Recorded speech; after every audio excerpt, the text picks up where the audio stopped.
Hello guys, meron naman akong katanungan na sasagutin ko ay ayon sa katanungan ni ma'am.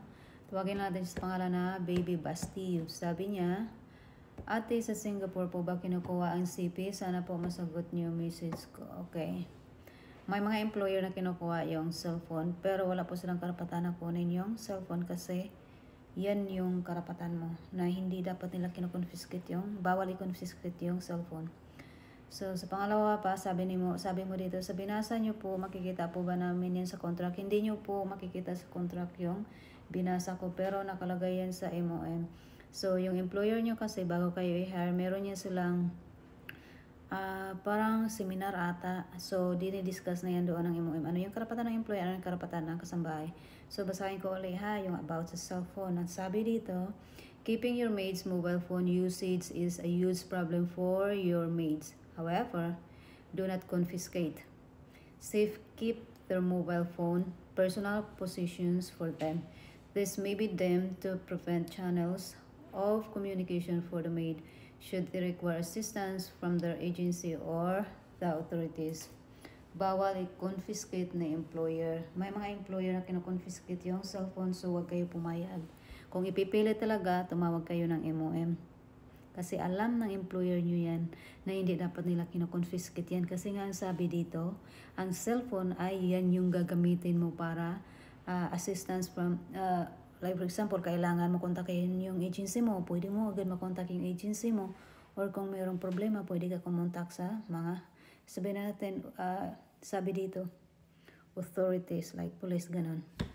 So, ilaban nyo yung karapatan nyo. Kung kumpiskaya ng employer mo, wag nyong ibigay. Ito pa, may mga employer kasi na nilalagay nila yan kasama sa pinapapirmahan nila sa kasambahay nila. So, bago kayo pumirma, kung sasabihin ng employer mo na, sa oras ng trabaho ganitong oras, bawal ka gumamit ng cellphone, tapos pumayag ka, pumirma ka doon.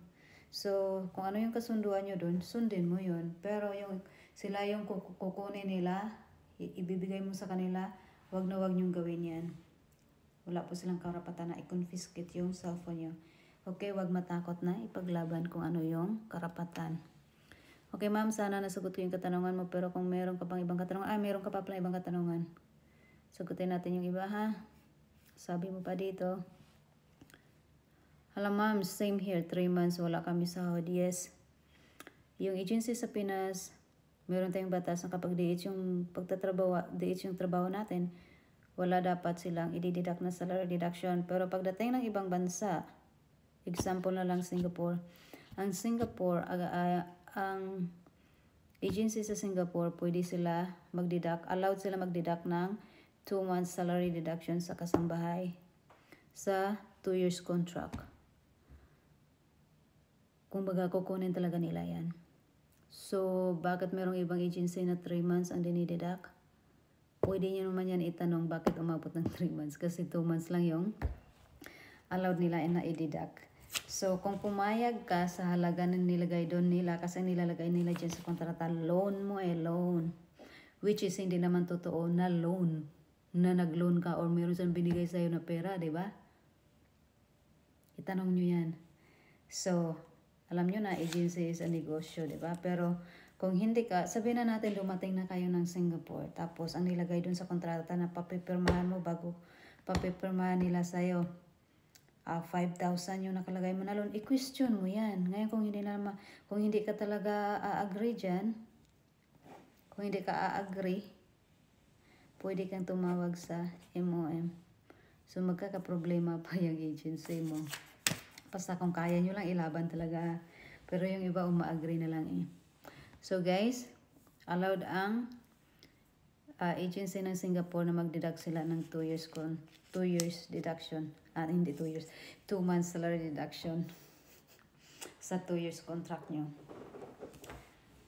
So, sana ma'am nasagot ko yung katanungan mo. Pero kung meron ka pang ibang katanungan, just comment below lang. Basta ang cellphone, wag isurrender sa amo. Pero, wag naman abusuin ang employer. Wag gumamit ng cellphone kapag nasa trabaho. Okay? See you. Have a good day and good luck sa Singapore, ha? Bye-bye.